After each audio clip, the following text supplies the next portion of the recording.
ଏବେ ଆଞ୍ଚଳିକ ପାଣିପାଗ ବିଜ୍ଞାନ କେନ୍ଦ୍ର ପକ୍ଷରୁ ଏକ ବଡ଼ ଖବର ସାମ୍ନାକୁ ଆସିଛି। ତେବେ ବର୍ତ୍ତମାନ ଯାହା ଉତ୍ତର ମିଳିଛି, ଓଡ଼ିଶାରେ କାଲିଠୁ ପ୍ରବଳ ବର୍ଷା, 4 ଜିଲ୍ଲାକୁ ସତର୍କ କଲା ପାଣିପାଗ ବିଭାଗ।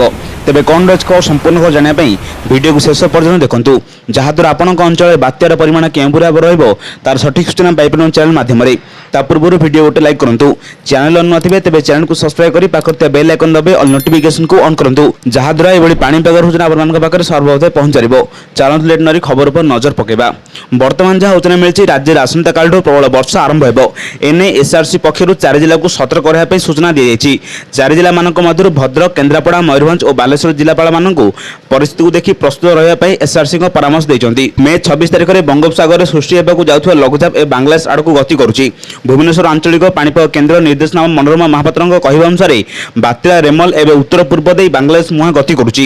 ଏହା 26 ତାରିଖ ସୁଦ୍ଧା ମଧ୍ୟରାତ୍ରରେ ଲ୍ୟାଣ୍ଡଫଲ୍ କରିବାକୁ ସୂଚନା ମିଳିଛି। ଖବର ଅନୁଯାୟୀ ବାତ୍ୟା ରେମଲ ବାଂଲାଦେଶର ଉପକୂଳ ଅଞ୍ଚଳରୁ 800 କିଲୋମିଟର ଦକ୍ଷିଣ ଓ ପଶ୍ଚିମବଙ୍ଗରୁ 810 କିଲୋମିଟର ଦକ୍ଷିଣରେ କେନ୍ଦ୍ରୀଭୂତ ହୋଇ ରହିଛି, ଯାହାଦ୍ୱାରା 25 ତାରିଖ ଶନିବାରରେ ଗଭୀର ଅବପାତରେ ପରିଣତ ହୋଇ ବଙ୍ଗୋପସାଗରରେ ଭୀଷଣ ବାତ୍ୟାର ରୂପ ନେଇ 26 ତାରିଖ ମଧ୍ୟରାତ୍ରିରେ ବାଂଲାଦେଶ ଉପକୂଳ ଅଞ୍ଚଳରେ ଲ୍ୟାଣ୍ଡଫଲ୍ କରିବ। ଏହାର ପ୍ରଭାବରେ ଓଡ଼ିଶାରେ କିଛି ସ୍ଥାନରେ ଦେଖାଯିବ ବୋଲି ପାଣିପାଗ ବିଭାଗ ପକ୍ଷରୁ କୁହାଯାଇଛି। ରବିବାର ସକାଳ ସୁଦ୍ଧା 4 ଜିଲ୍ଲାରେ ବର୍ଷା ପବନ ହେବାର ସୂଚନା ରହିଛି। କେନ୍ଦ୍ରାପଡ଼ା, ବାଲେଶ୍ୱର, ମୟୂରଭଞ୍ଜ, ଭଦ୍ରକର ଜିଲ୍ଲାପାଳମାନଙ୍କୁ ଏସ୍ଆର୍ସି ପକ୍ଷରୁ ସୂଚନା ଦିଆଯାଇଛି। ଏହିଭଳି ଲାଟେଷ୍ଟ ପାଣିପାଗ ସୂଚନା ପାଇବା ପାଇଁ ଆମ ଚ୍ୟାନେଲ ସହ ଯୋଡ଼ି ରୁହନ୍ତୁ। ଯଦି ଚ୍ୟାନେଲରେ ନଥିବେ ତେବେ ଚ୍ୟାନେଲକୁ ସବସ୍କ୍ରାଇବ କରି ପାଖରେ ଥିବା ବେଲ୍ ଆଇକନ୍ ଦବାଇ ଅଲ୍ ନୋଟିଫିକେସନକୁ ଅନ୍ କରନ୍ତୁ, ଯାହାଦ୍ୱାରା ଏଭଳି ଗୁରୁତ୍ୱପୂର୍ଣ୍ଣ ପାଣିପାଗର ସୂଚନା ଆପଣମାନଙ୍କ ପାଖରେ ସର୍ବପ୍ରଥମେ ପହଞ୍ଚିପାରିବ। ବ୍ୟୁରୋ ରିପୋର୍ଟ, ସାବଧାନ ଟିଭି।